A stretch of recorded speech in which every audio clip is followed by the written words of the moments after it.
From the Heart, July 5th, the first promise of the gospel. Corinthians, 1 Corinthians 15, verse 22 says, "For as in Adam all die, even so in Christ all shall be made alive. I will put enmity between thy seed and her seed. It shall bruise thy head, and thou shalt bruise his heel." This was the first gospel sermon ever preached to sinners. This promise was the star of hope, illuminating the dark and dismal future of the race. Adam gladly received the welcome assurance of deliverance and diligently instructed his children in the way of the Lord. This promise was presented in close connection with the altar of sacrificial offerings. The altar and the promise stand side by side, and one casts clear beams of light upon the other, showing that the justice of an offended God could be appeased only by the death of his beloved Son. Abel heard these precious lessons, and to him they were like seed sown on good ground. Cain also heard them. He had the same privileges as his brother, but he did not improve them. He ventured to go contrary to the commands of God, and the result is strongly presented before us.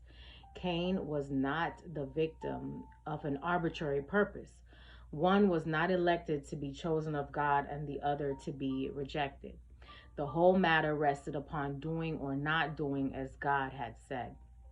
In the case of Cain and Abel, we have a type of two classes that will exist in the world to the close of time, and this type is worthy of close study.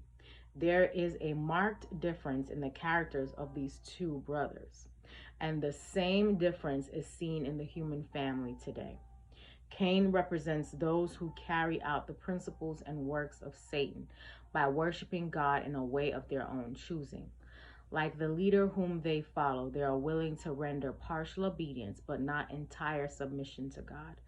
The Cain class of worshippers includes by far the largest number, for every false religion that has been invented has been based on the Cain principle that a sinner can depend upon his own merits and righteousness for salvation.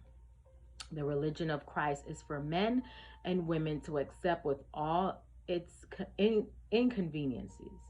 They may invent an easier way, but it will not lead to the city of God, the saints' secure abode.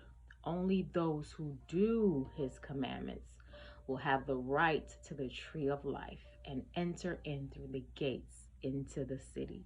Hope you have a great day today. Live from the heart.